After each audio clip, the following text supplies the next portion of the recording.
Alright, I don't even know where to start with this, but I guess I'll go from the beginning. I feel like I need to get this all out, and maybe someone out there can relate. Maybe someone's been through something similar. Maybe I just need to see it written down to remind myself I'm not crazy for feeling this way. Audrey. My Audrey. My dream girl. At least, that's what I thought. I met her in college. She was the kind of woman you'd swear was crafted in a lab to be perfect. Looks, charm, wit, the whole package. The type of woman who could walk into a room and have every single person's eyes on her without even trying. And somehow, she picked me. It wasn't one of those slow burn romances. No, we crashed into each other like a hurricane. Passionate, intense, the kind of love people write songs about. From the first date, I was hooked. We talked all night like we'd known each other forever. She made me feel like the luckiest guy alive. But if I'd paid closer attention, I would have noticed the cracks early on. She was too perfect, you know? Everything I liked, she liked. Everything I wanted, she wanted. But sometimes she'd slip, contradict herself, change a story, say she'd never done something when I knew she had told me about it before. Small things, easy to brush off at the time. Then came Brad. He was on the college basketball team, tall, built like a statue, always grinning like he knew something I didn't. I had no reason to suspect anything at first. Audrey was devoted, affectionate, she seemed all in. But then she started acting off. You know the signs. The late replies. The sudden need for space. The secretive giggles while texting. One night, she tells me she's going to a study session with some classmates. Something wasn't sitting right with me, so I drive past the library just to check. The place was dead, lights off. I sit in my car, gripping the steering wheel, trying to convince myself I was being crazy, insecure. But then, across the street, I see her car parked outside Brad's apartment. I waited. An hour. 2. 3. And then she walked out. Hair a mess. Shirt wrinkled. She saw my car. She froze. That was it. The moment my perfect world cracked in half. I didn't rage. I didn't scream. I just left. She called me 17 times that night. I didn't answer.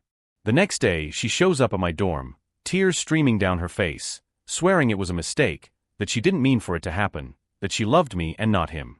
That she was confused. And you know what I did? I forgave her. Like an idiot, I took her back. Because love makes you do stupid things. Because she convinced me I was the one she really wanted. And for a while, things seemed good again. We graduated, got jobs, got married. We had 2 beautiful kids. I thought we had moved past it. I thought I had one. But you see, some people never change. And deep down, I think I always knew. That's why, years later, when I got that feeling in my gut again, I didn't ignore it. I watched. I waited. I planned. Because this time, I wouldn't be the fool. For years, I convinced myself I was happy. We had a good life, nice house, 2 kids, stable jobs. Audrey was a great mom, always presentable, always charming. To everyone else, she was the perfect wife. And for a while, I believed it too. But if you've ever been cheated on, you know the feeling never really leaves. I buried it. Forced myself to trust her. But trust is a funny thing, it doesn't regenerate, it just lies dormant, waiting for a reason to break again. And my reason came out of nowhere. It started small. She became distant. Again. At first, I chalked it up to stress. Work, kids, life. But then the patterns returned, the ones I knew too well. The way she started guarding her phone, the sudden work meetings that stretched longer than usual, the way she'd come home later, looking slightly disheveled but with a story already prepared. And then one night, she told me she was heading to a work dinner. The words alone made my stomach churn. Maybe it was PTSD from Brad, but something told me not to take it at face value. So I did what any betrayed man with a little self-respect and a long memory would do. I started watching. Not in an obsessive, controlling way, no, I played it smart this time. I kept my head down, acted normal, let her think I was still the trusting husband. Meanwhile, I began piecing things together. I checked her car mileage. She was driving more than she said she was. I synced her phone's location to mine. She wasn't where she claimed to be. I paid attention to how she texted, quick swipes, always tilted away from me. And then, the confirmation hit me like a brick to the face. I went to her work one evening, unexpected, unannounced. She had sworn she was pulling extra hours at the office. So I figured I'd bring her dinner, be the loving husband. Only when I got there, her desk was empty. The office? Dark. I felt my heart start to pound. I drove around aimlessly, trying to figure out where she might be, my mind spiraling with all the worst possibilities. That's when I saw it. Her car. Parked outside a bar across town. And inside? I saw her. With him.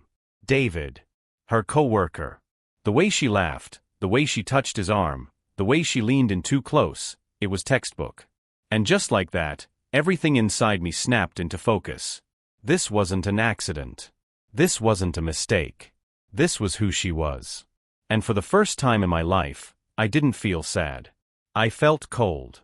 Because this time, I wasn't going to be the fool who just walked away. No, this time, I was going to make sure Audrey got exactly what she deserved. I sat in my car, gripping the steering wheel so hard my knuckles turned white. I could have stormed into that bar right then and there, caused a scene, confronted her in front of David, made her squirm under the weight of her own lies. But no. That would have been too easy. Too quick. I wasn't interested in just catching her. I wanted her to feel it. I drove home instead, playing it all out in my head.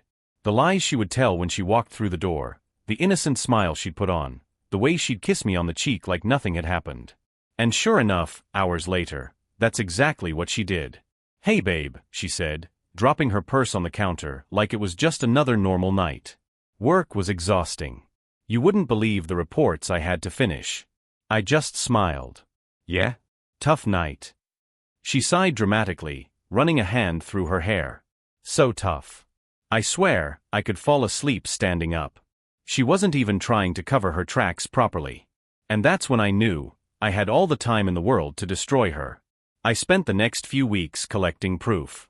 I wasn't about to make the same mistake twice. Last time, she had wormed her way back into my life with tears and apologies. Not this time. I got a second phone, something she wouldn't suspect. Installed a voice recorder in her car, set up an old phone in our living room as a hidden camera when she took her work calls. Every night, she'd sneak off to text, thinking I was too distracted with the kids or the TV to notice. I recorded every conversation. Then, I started following her. Nothing crazy, just enough to know where she went.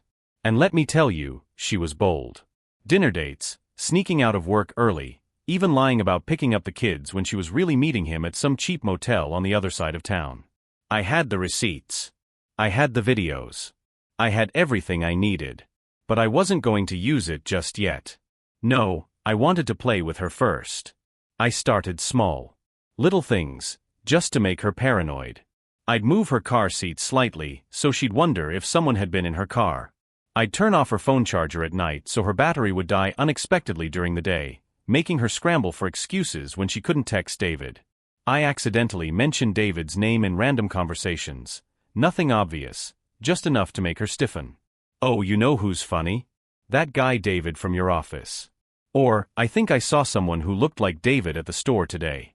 And every time, she'd pause for just a fraction of a second before forcing a smile. "Oh? That's random." She was starting to sweat. But the real fun began when I messed with her schedule. One night, she told me she had a late meeting. I already knew she was planning to meet David. So, at the last minute, I texted her. "Hey, surprise. I'm bringing the kids to your office so we can have dinner together after your meeting." She called me immediately. "Babe. No, I'm so busy, I won't even have time to eat. The meeting could run late, you should just stay home." I could hear the panic in her voice. I played dumb. "Oh, but the kids were really excited to see you at work. We're already in the car." She hesitated. "I mean you can, but I just don't know how long I'll be." "Oh, don't worry. We'll just wait for you in the lobby." Dead silence. Okay. Let me check with my boss." 5 minutes later, she called back. "You know what? The meeting just got cancelled. I'll come home instead." Of course it did. And just like that, her little date with David was ruined. She came home that night on edge, barely talking, her phone buzzing like crazy in her pocket. I could feel her frustration, the way she was itching to check her texts but didn't want to look suspicious. And I just smiled through it all. Because this was only the beginning. After that night, I knew I had her rattled. Audrey wasn't the same confident, untouchable woman she used to be. No, she was slipping. She started getting jumpy. Checking her phone more often but keeping it tilted away from me. Smiling less. Getting lost in thought when she thought I wasn't watching. But I was watching. And now? Now it was time to turn the screws a little tighter. I kept playing dumb. Acted like the clueless husband, the doting father, the man who still believed every single word that came out of her lying mouth. But behind the scenes? I was making her life hell. One day, I took her phone while she was in the shower and added a fake event to her calendar. Romantic weekend getaway, David. Then I deleted it before she could see it. But you know what happens when you delete something on a phone? It still shows up in the recently deleted section for a while. A few days later, while looking for photos of the kids, I casually handed her phone back and said, "Hey, your storage is full. You should clear out your deleted files." I watched as she scrolled through, her face turning ghost white when she saw the fake calendar event. She froze. Then slowly, she looked at me, forcing a laugh. This is weird. I don't remember making this." "Oh." I played along. "Maybe David borrowed your phone?" "I swear to God." She stopped breathing. "And no, of course not," she stammered, swiping furiously, deleting everything in a panic. "Must be some glitch. A glitch that adds hearts." She didn't answer. A week later, I called her while she was at work but immediately hung up before she could answer. Then I sent her a text. "Oops, sorry. But dial." Except, I wasn't sorry. Because what I actually did was leave a voicemail. A very specific voicemail. I played a recording of her own voice, one of the many clips I had saved from her secret phone calls with David, whispering, "I miss you.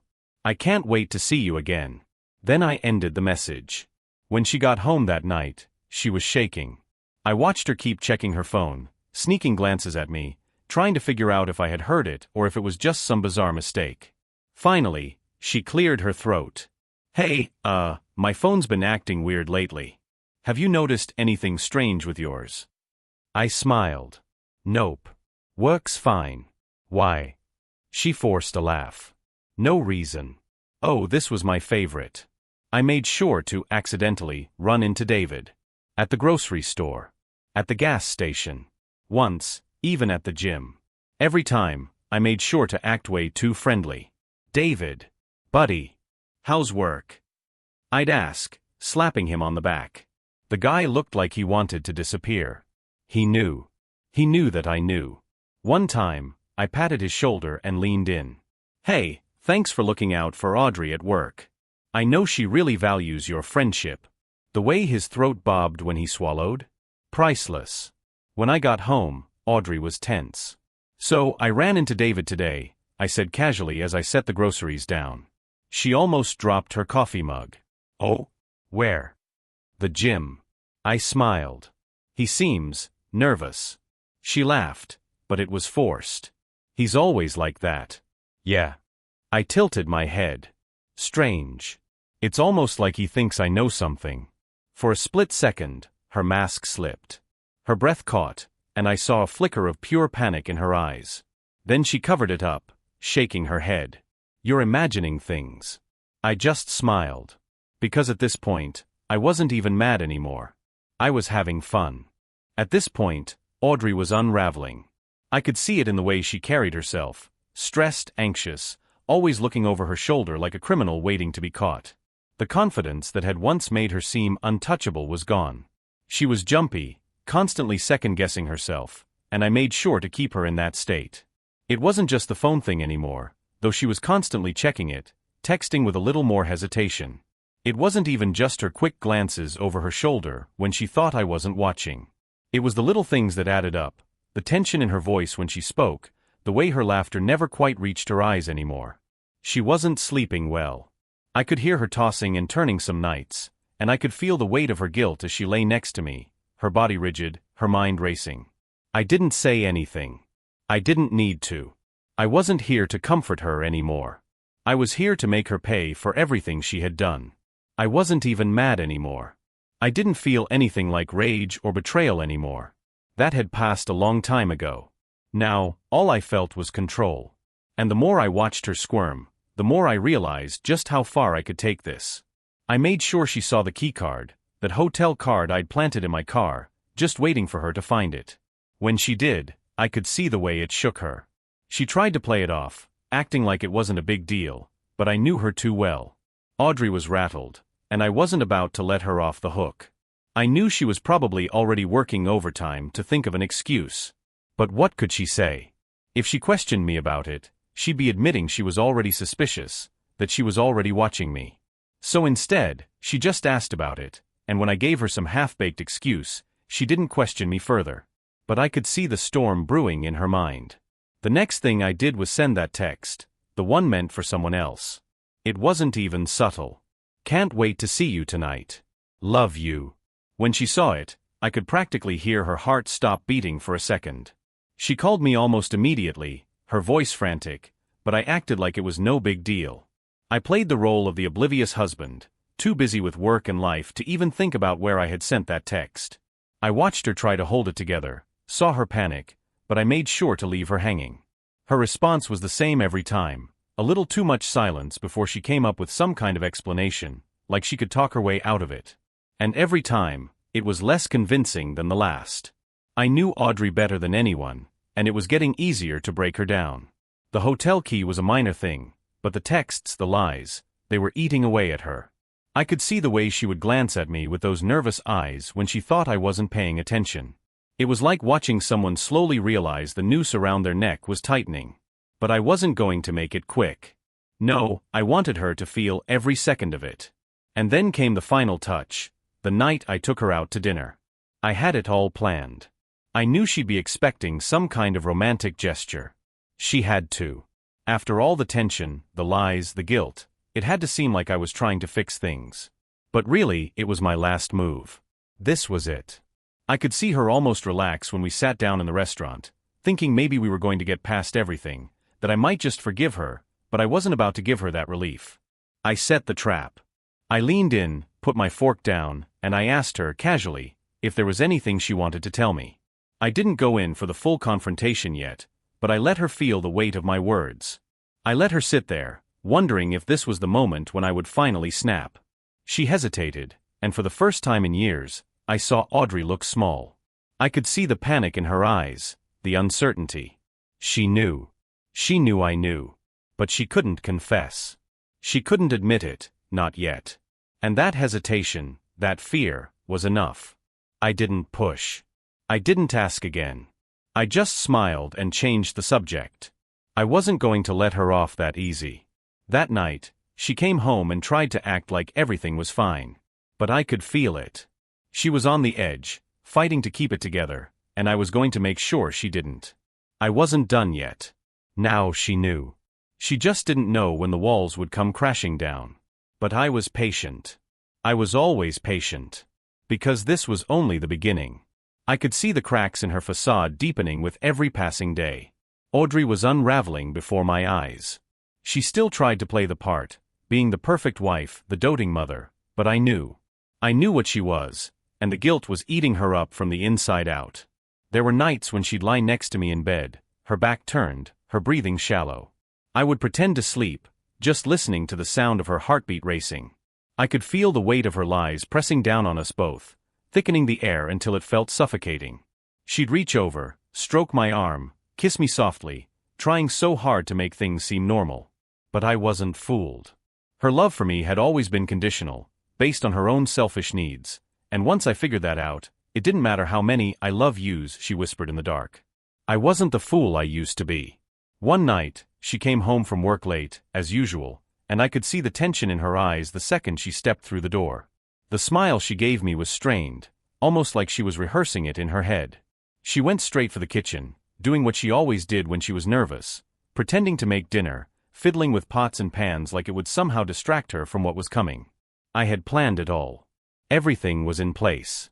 The final reveal was going to be slow, calculated, and crushing. I was about to pull the rug out from under her feet in the most dramatic way possible.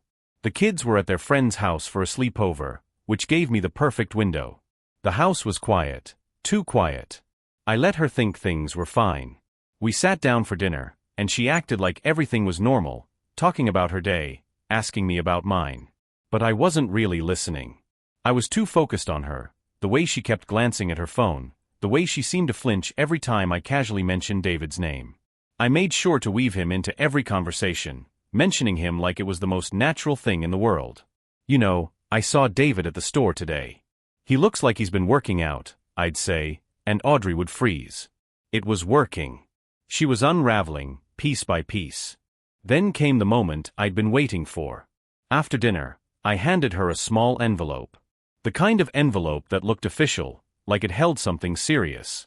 She took it with shaking hands, and I watched her eyes flicker as she opened it.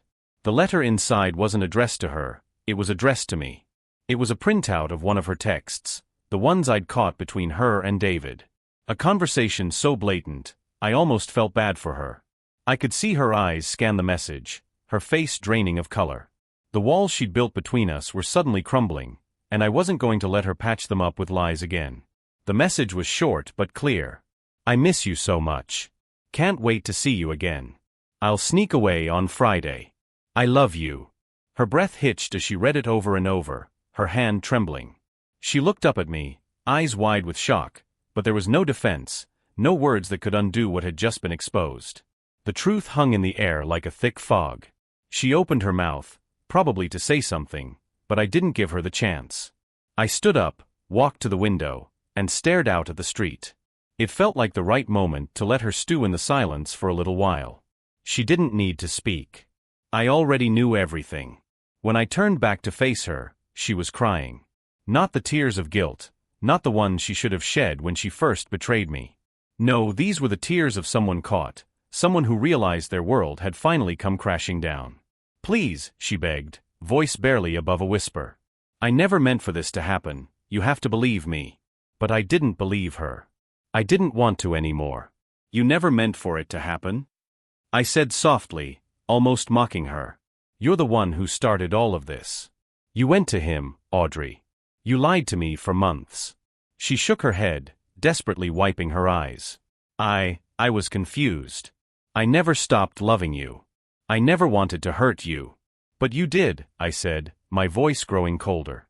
You didn't just hurt me, Audrey. You destroyed everything we built. She collapsed onto the couch, her hands buried in her face, sobbing now, the floodgates finally opening. And I stood there, watching her break, knowing she had nowhere to run. She couldn't hide from this anymore. Why? I asked, though I already knew the answer. Why, David? Why did you have to do this to us? I don't know, her voice was trembling, barely audible. He made me feel special again. I wasn't getting that from you anymore. Things changed. I thought I could handle it. I closed my eyes for a moment, taking a deep breath. I had to let it all out now. All the frustration, all the betrayal. It had been building up for so long. But now I had the power, the control. And she could do nothing to stop me from taking it all back. I looked at her one last time, and for the first time in a long time, I didn't feel any of the love I once did. It was gone. All that was left was cold, calculated justice. I'm done, I said, my voice firm. I'm done with you, Audrey. I want a divorce. Her face twisted in horror. You can't do this. You can't just throw everything away. But it was too late. I had already made up my mind. And there was nothing she could say to change it. That was the moment she lost everything. Her perfect life, her perfect little lies, they all came crumbling down in that instant. And I didn't feel a single ounce of pity for her. The aftermath of everything hit like a freight train. Audrey wasn't the woman I thought I married. And now that the lies were out in the open, she couldn't hide behind that perfect image she'd worked so hard to maintain. Every corner of her life was starting to fall apart, and I could feel the weight of it as the days went by. The anger I'd carried for so long finally started to settle, and what was left was just a cold satisfaction, a sense of control I hadn't felt in years.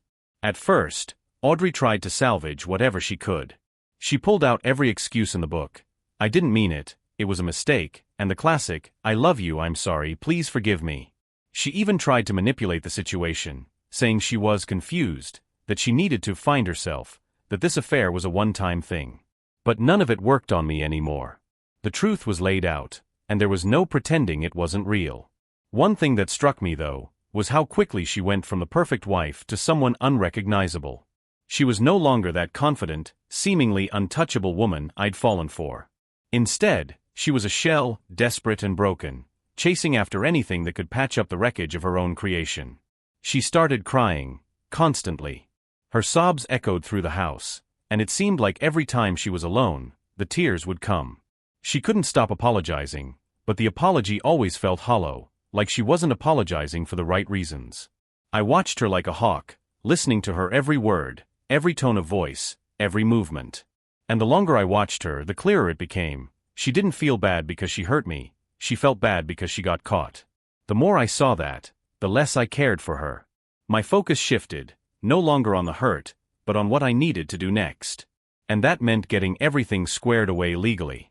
I was going to make sure I walked away with everything I deserved. I started the divorce process. I wasn't looking for a drawn-out battle, I wanted it done, quickly, decisively. But Audrey didn't make it easy. Of course, she fought back. She tried to play the victim in front of the lawyers, telling them how I was being unfair and heartless, but I had all the evidence. I wasn't about to let her manipulate the system, not after everything she'd done.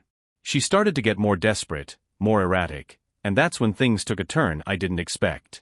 One evening Karen, Audrey's sister, came to me. At first, I wasn't sure what she was doing here. I knew she and Audrey had been talking a lot, but I didn't know what was being said between them. When she showed up at my door, her eyes were red, and there was a strange look on her face. She said she needed to talk to me, that there was something I needed to hear. I invited her in, trying to keep the conversation civil. I had no idea what was coming. I'm just gonna get to the point, Karen said, sitting across from me in the living room. Audrey's trying to manipulate me. She's telling me that you're trying to destroy her life, that you're going after her financially, that you're being ruthless. I raised an eyebrow. And I knew what was coming next. She's making it sound like she's the victim here, Karen continued. Like you've just turned on her for no reason. She paused, looking down at her hands. I don't know what to believe anymore. But I have to tell you. She said some things to me that made me think I've been blind to what's really been going on.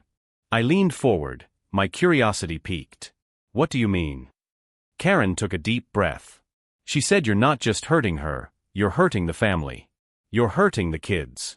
She keeps saying how she's been unhappy for years, how she never felt supported by you, and that she was looking for someone who would give her the attention she craved. Karen swallowed hard. She says that you're the one who pushed her to this. I let out a bitter laugh. Is that what she's telling you? I could feel the disgust creeping into my voice. She's trying to turn this around on me? That's classic Audrey. Karen winced at my words, but she didn't back down. I know. I didn't want to believe it. But then I started thinking about everything I'd seen, how she's been acting for the past year. The mood swings, the lies, the distance. I didn't want to see it, but I think I get it now. I nodded slowly, feeling a sense of calm wash over me. This was the moment I had been waiting for. This was where Audrey's carefully constructed web of lies would start to unravel completely. Karen was finally seeing it.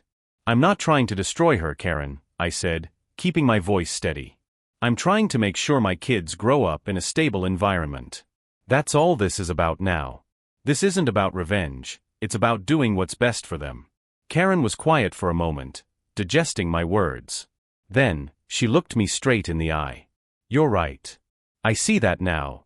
The conversation ended there, but something inside me shifted. Audrey had been trying to manipulate not just me but her entire family. She was losing control, and I was going to make sure she didn't get it back. It wasn't long before the real battle started. She tried to turn everyone against me, friends, family, even the kids. I saw the texts she sent to people, the lies she spread to make herself seem like the victim. But no one was buying it anymore. The truth had come out, and she couldn't rewrite it. The divorce proceedings were ugly. Audrey fought me every step of the way.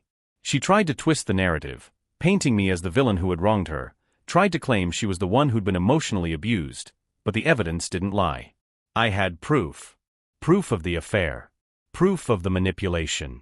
Proof of the years of deception. Audrey couldn't even pretend to be the person she once was. She wasn't the woman I married. She wasn't even the woman she pretended to be. She was just a liar trying to salvage whatever she could from the wreckage she'd created. But I wasn't going to let her get away with it. The divorce was dragging on longer than I wanted, but the tension in the house was palpable. Audrey was unraveling, and she knew it. She kept trying to manipulate everyone she could, friends, family, even her coworkers, but it wasn't working. Karen had finally seen the truth, and I could tell Audrey was starting to lose her grip on the narrative she had spent so long building. Audrey's desperate attempts to make herself the victim only backfired. She tried to paint me as the bad guy, claiming I was being unfair and heartless, but the evidence spoke for itself. The affair with Brad, the secret rendezvous with David, all of it. She couldn't spin her way out of it this time. I was calm, collected, and ready for whatever she threw my way. But there was one final thing she tried before everything came to an end. She had Karen approach me again. I wasn't surprised when Karen came by the house one evening, looking conflicted and tense. "Audrey's been through a lot," Karen said, sitting across from me, "but she's asking if you could just settle. For the sake of the kids and the family." I stared at her, my mind already made up. "It's too late for that," I said quietly. "I'm not doing this for her. I'm doing this for our kids. I won't let her manipulate me anymore." Karen was quiet for a long moment, and when she spoke again, her voice was softer. "I get it now. I see the truth. I don't know what Audrey thought I'd believe, but I'm not buying her version anymore. I just want you to know I support you." That was all I needed to hear. Karen was no longer in Audrey's corner. The rest of the divorce played out like I expected.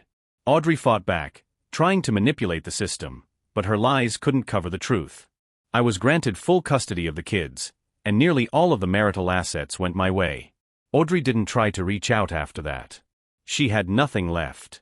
Her reputation was destroyed, her family torn apart, and the life she'd built on lies had crumbled. I was free. And as much as it still stung, I couldn't help but feel relief. The hardest part was over. And Audrey? Well, she was left to face the consequences of her own actions. And I wasn't about to let her back into my life, no matter how much she tried. But I stayed vigilant. In case she ever tried again. It's strange how quickly everything changes. One day, I'm living in a house full of tension, lies, and betrayal, and the next? It's quiet. Peaceful. After the divorce was final, the chaos seemed to settle. The kids and I found our rhythm again. I didn't want to be a single parent, but it felt like a fresh start, like I was finally in control again. I could make decisions for myself and for them without worrying about Audrey's manipulations. The kids took it harder than I expected. They were old enough to understand, but they still had moments when they missed Audrey. I was patient with them though. I never badmouthed her to them, never made them choose sides. I just let them feel what they needed to feel, and I made sure to be there for them. Audrey's absence was still heavy in the air, but it was the kind of weight I could live with. There were no more fake smiles, no more tension at the dinner table, no more wondering if she was lying to me. I didn't miss her. But there was always this gnawing feeling in the back of my mind. What if she tried to come back? What if she tried to make me feel guilty, pull at the threads of sympathy I still had for her? I couldn't shake the thought. And so, I stayed vigilant. I kept my guard up, just in case. Months passed. Audrey tried a few times to reach out. She sent a couple of texts here and there, nothing direct, just vague messages like, "I hope you're doing well," or "I miss the old US." But I ignored every one of them. There was nothing left to say. She had made her choices, and I had no intention of letting her walk back into my life.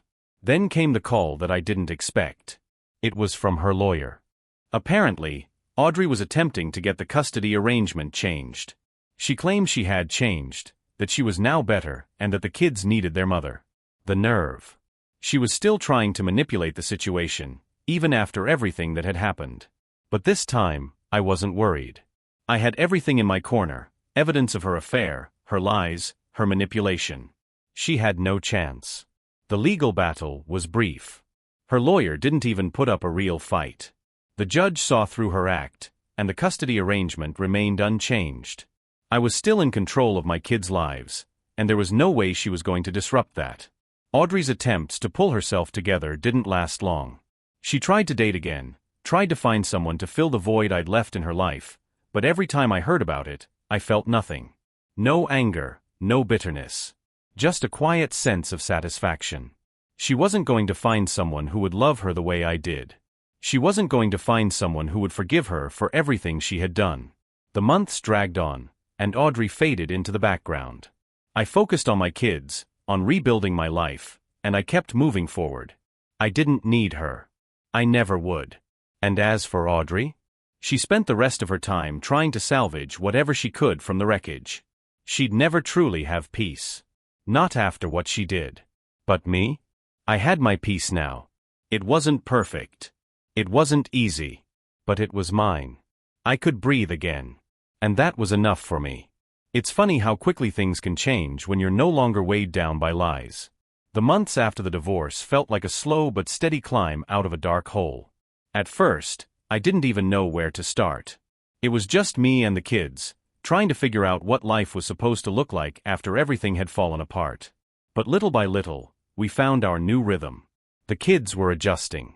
They were young enough that they still needed guidance, and I made sure I was there for every step of their journey.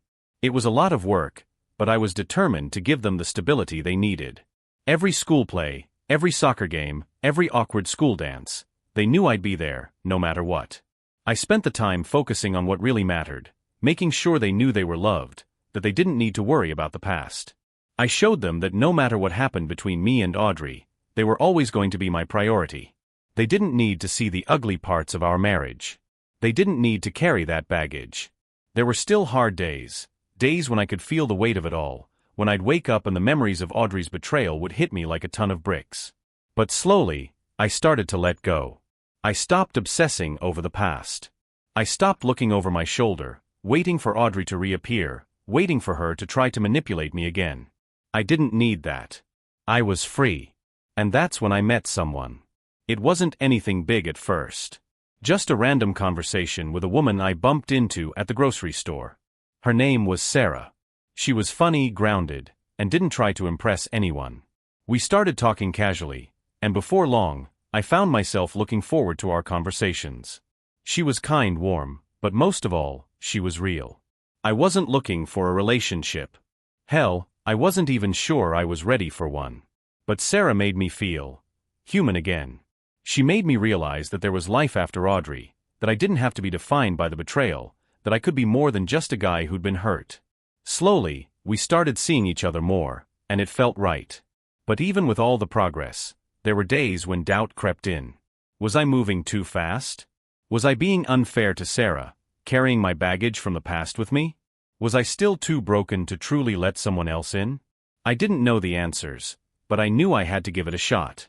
For myself. For the kids. For Sarah. I couldn't live in fear of the past anymore. It was time to move forward, and it wasn't going to happen unless I took that first step. One evening, Sarah and I sat down on her couch, just talking about life, about everything and nothing at the same time. She was easy to talk to, someone I felt like I could just be with. That's when she turned to me, a little hesitant. "You know," she said softly, "I've been thinking about what you said the other day, about your past, with your ex. And I get it. I really do. But you don't have to carry that weight anymore. You deserve something better. And I'm not asking you to forget what happened, but I think you've already done the hardest part. You've let it go." It felt like a weight had been lifted off my chest. She wasn't asking me to forget, but she was showing me that it was okay to move on, to stop carrying around the pain of the past. I hadn't let go of everything yet. There were still pieces of the old life I hadn't fully dealt with. But hearing her say that was like a permission slip. I didn't have to live in the shadow of my old marriage. I didn't have to be defined by Audrey's lies. The conversation with Sarah made me realize that I was ready to start a new chapter. It wasn't about replacing Audrey or erasing what happened. It was about giving myself the chance to find something real, something healthy. And I wasn't going to let my past mistakes or Audrey's betrayal stop me from doing that. For the first time in a long time, I felt like I had control. Not just over my life, but over my happiness. Audrey had taken so much from me, but she hadn't taken this. I wasn't just surviving anymore. I was living. And that was enough. Time has a way of healing, but it also has a way of showing you just how much you've changed. Looking back, I can see how far I've come since the moment Audrey's betrayal shattered everything. I used to wake up every day wondering how I'd even make it through. But now, I'm waking up with purpose, with clarity, and with a sense of peace that I thought I'd never have again. Sarah and I have been building something real. It's not perfect, but it's genuine. She's not Audrey. She's not here to fix me, nor am I here to fix her. We're just two people who understand that life is complicated, but it's also worth the effort. She doesn't ask me to forget my past, and I don't expect her to. We talk about the tough stuff, and we let the good moments outweigh the bad. It's simple, but it works. I'm still a father first. That hasn't changed. The kids have their own challenges adjusting, but they've come a long way. We found our new rhythm, and I'm able to give them the stability they need without the constant fear of what Audrey might do next. They don't need to feel the weight of the betrayal I carried for so long. And that's been the most important part of all of this, helping them heal. Helping me heal too. Audrey? I haven't heard much from her lately. Every so often, I'll get a random message from her, usually some form of a guilt trip, like she's trying to get back into my life, trying to get me to feel sorry for her. But I'm done with that. I don't need her apologies anymore. The truth came out. The damage was done, and I've rebuilt myself from the ground up. I'm not going back. I think about the future now, and it doesn't feel tainted by the past. It feels open, like there's space for new things, for better things. I've learned that the best revenge isn't about making her pay, it's about living a life that's better than the one she tried to steal from me. And I'm doing that, one day at a time. As for Sarah? Well, I'm not sure where things will go. I'm not rushing anything, but I'm open to the possibility that this could be something real. The love I felt with Audrey is gone. What I have with Sarah is different, it's quieter, steadier. And that's exactly what I need right now. I'm not perfect. I've still got scars. But they don't define me. They're reminders of where I've been, but they don't dictate where I'm going. I know who I am now, and that's all that matters. I've taken back my life.